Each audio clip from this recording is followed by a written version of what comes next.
Welcome to this explainer. Think about the exact device you're likely watching this on right now. We completely take it for granted that we can just tap a piece of glass and instantly send a message, trade a stock, or read breaking news from literally anywhere on Earth. But the actual blueprints for our modern digital society, they weren't drawn up in Silicon Valley a few decades ago. They were forged way back in the 19th century with a simple copper wire. Today, we're exploring the very first telecommunications network, the electric telegraph. We're going to see exactly how Samuel Morse's invention completely rewired human civilization. To really wrap our heads around the magnitude of this shift, we have to look at the stark reality of the world before the 1840s.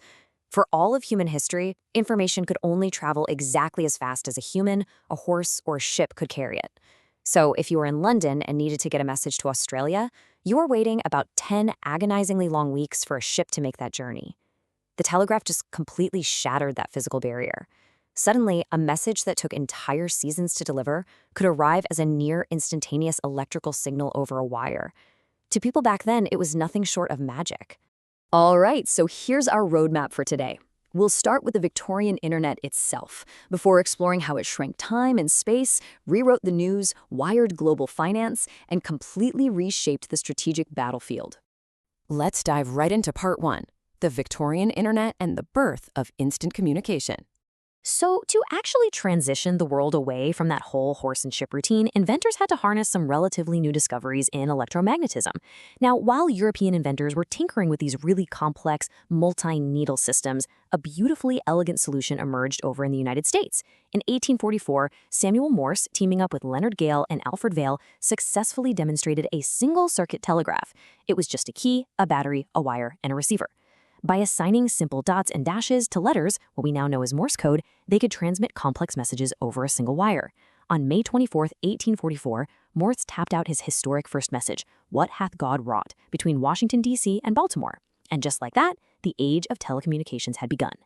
Moving right along to part 2, shrinking time and space and connecting the continents. Once that first line was proven to actually work, the race was absolutely on to connect cities, coasts, and eventually entirely different continents. And the speed of this adoption, just staggering. We go from Morse's first test message in 1844 to the completion of the first U.S. transcontinental line in 1861, which, by the way, instantly made the famed Pony Express obsolete overnight. But the real holy grail was crossing the ocean. After several pretty spectacular failed attempts, a permanently functioning transatlantic cable was finally completed in the summer of 1866. This was the massive breakthrough that effectively shrank the globe. Suddenly, you had New York and London in direct, real-time communication. But here is a crazy side effect you might not have considered. The telegraph didn't just change communication. It literally changed our concept of time. See, before this, every single town kept its own local solar time. But as railroads expanded, they started using the telegraph to coordinate these really complex schedules on single-track lines. They desperately needed a unified clock to prevent catastrophic train collisions. This led to the creation of railway time, which eventually snowballed into the 1884 International Meridian Conference. In that conference, it gave us the 24 synchronized global time zones we are still using right now. The telegraph essentially handed the world a single ticking clock.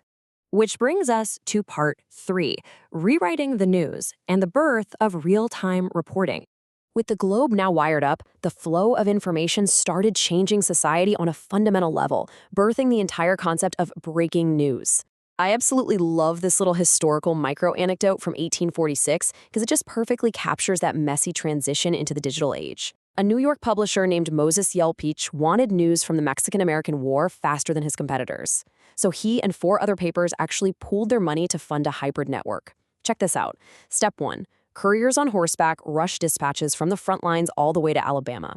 Step 2, a stagecoach carried those dispatches up to Richmond, Virginia, which just happened to be the southernmost telegraph office at the time. And step 3, the news was instantly flashed over the wire to New York.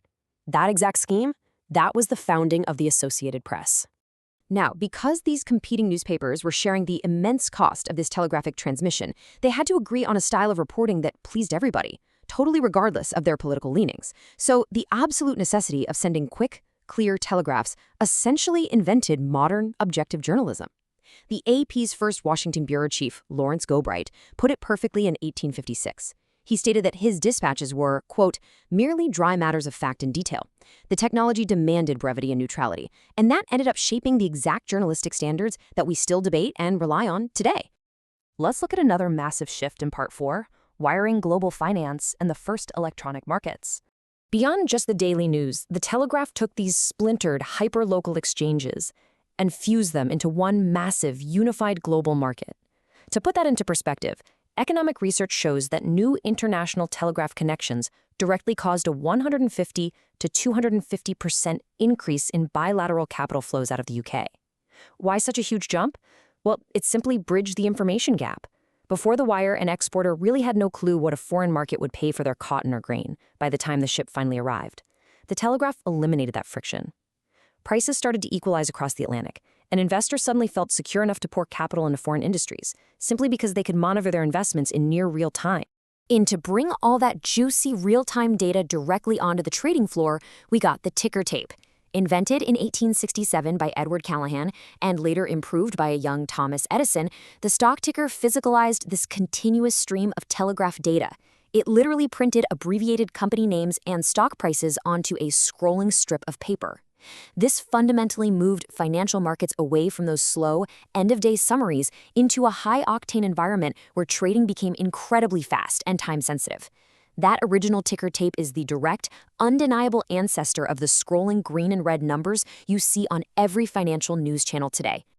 Finally, Part 5, the strategic battlefield and real-time military command. This new network ultimately reshaped the highest-stakes environment of all, warfare.